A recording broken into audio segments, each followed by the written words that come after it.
So we're working on the 4.7 project. I ended up getting another block. The original trash one is right there, and it doesn't work out too good. It's got a plaid skirt. So this was a total at-home machine job. Pulled the freeze plugs out myself and cleaned them out. This galley and this galley were packed full of sludge. It was like crispy little flakes of rust. I'm glad I pulled the freeze plugs out, and maybe you can see down there. They're cleaned out now. I haven't put those last two freeze plugs in because they were pretty munged up, but I can see everything now. I'm running new bearings, and I know somebody has said some stuff before about the numbers, about these numbers on the crank. I saw a couple videos about it, and here, let me give you a better view of this. So, where's my new one? Okay. So, if you can see it in the light, there is numbers here. This one particularly says NCCBCB. And what I found is there should be some ring or bearing caps that match that. And you can't see it on these, but on the factory ring, the factory bushing, you can see ever so faintly. See if I can get it. Let me get a light. Help you guys out. Sorry about the monster dog across the street. He likes everybody to know what's going on. So, on this bearing, right here, I don't know if you can see it, but currently there is a CC on the bearing. I'm trying to get it without actually showing you. And here's another one that they're like faded imprinted on there. They're really, really hard to see the imprints. Here's a good one. This is a really good one. So yeah, it's hard to get the angle for it. But there's a stamping on here that actually shows in here CC, and it's not a stamping, it's kind of like laser etched on the middle of it. And kind of see it right there. There we go. I got it rocked in the light. See how it says CC? From what I understand, that is supposed to match something here for custom bearings. And, you know, I saw some other guy talk about it on Facebook, YouTube, about how he spent all this money on the bearings and he kept getting bad bearings and all this other horse shit. So, I'm not calling into question what he did. There's probably some level to doing this, custom like this. I actually ran into it with my Volvo. Same thing, where they had a nomenclature there, and you're supposed to use a certain set of mixed bearings. And as is the case with this Dodge, these bearings are a little more expensive. I was on eBay the other day, well, a couple months ago actually, and I found these. These are MS216Ps. Got them for, I don't know, man, $35. And they're the main bearings. They are these. They are tri-metal. So the factory bushings, from what I understand, or factory bearings, are bimetals.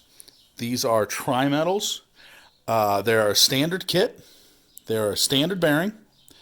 And when I measured them, we have, where do we go here? Crankshaft. Bearing clearance, right here. 008 to 0.0021 or 0018 to 052. And is that my max clearance? Yeah, I believe so. And when I got it, I measured it, got my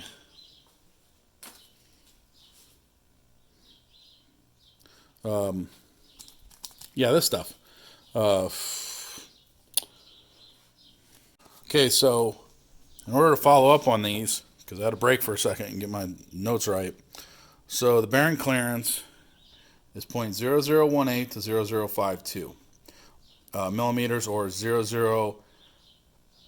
008 to 0021, which I think those are hundreds and thousands. Well, on here, on the plastic gauge, my reading was 0.001. So that is squarely in between 0.008 and 0.002. So I'm right in the middle of the bearing clearance with a factory bearing. And I checked them all individually, and they were all 0.001. That was with everything clamped, torqued, and good to go. So again, this is the condition of the crank when I pulled it out. Now you're going to say, oh, well, there's probably a little... The light doesn't show it too well, but if I really, really, really want to get crazy, I'm sure I could polish this pretty good. You can't feel any of that whatsoever. I can't feel any of that at all. But it looks there. And to me, for a budget rebuild, considering the condition of everything and how clean everything is, I'm really not going to do a rework on a polish, because a lot of this is scoring. It's not even scoring. It's like chemical wipe and finish. So I'm going to leave that. The other thing of note is that this engine came out of a 03. So as a result, since it came out of an 03, I had to change the tone ring. So I have on this Durango, just in case you guys want to know, this Durango, I believe this is called a J-Tech, 1, 2, 3 plugs. And if it's NCG, I think it's 4 plugs. And that's the difference, older versus newer, because you'll notice I have 16 teeth on here. If you count, there's 16 teeth. And on the original that came out, there's 32 teeth. Now these are meant for, it's a reluctor, little magnet, little thing comes across, tells you the engine's rotation, where the engine is in rotation to the pistons. The beauty of that is the newer one is probably more accurate, but I was able to take them off. I found a website that actually has these rings, and they are, I don't know, $180 a piece. So they're kind of pricey, and that's the crank that came out of the first engine. It's pretty mungy, pretty dirty. I mean, you can see how dirty that thing is. No machine work. Come out pretty shitty, let's say. This one, you're just seeing a little bit of oil color. Came out of this engine. This engine was remarkably clean. So the next step I'm at is I'm going to put some bearing guard. Thank you to DeBoss Garage and his engine guy up in, I don't know, Canada. And he uses this Cleveite bearing guard. And I got it on eBay, really, really cheap. Stuff is nice. And considering that I'm using Cleveite bearings, then I shouldn't have a problem. Additionally, I also got a set of rod bearings. And these rod bearings are CB1784P. These are also standard, and I haven't done the plastic gauge yet on them, but I will. And then here's the cleaned pistons. Now this is how the skirts came out of the block, and that nick, it's not really nick, it just looks like it. That's more of me playing around with the cleaner than anything else.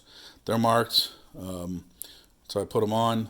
And then on my super budget build, I got a set of NPR rings from eBay. And you go, holy shit, Damon, you got some crappy little rings. Well, I don't know if you've seen tooling, but Japan doesn't make horrible crap. And yeah, these might be cast. They might not be the greatest, but you know what? They're not some silly Chinese import. They're a standard ring.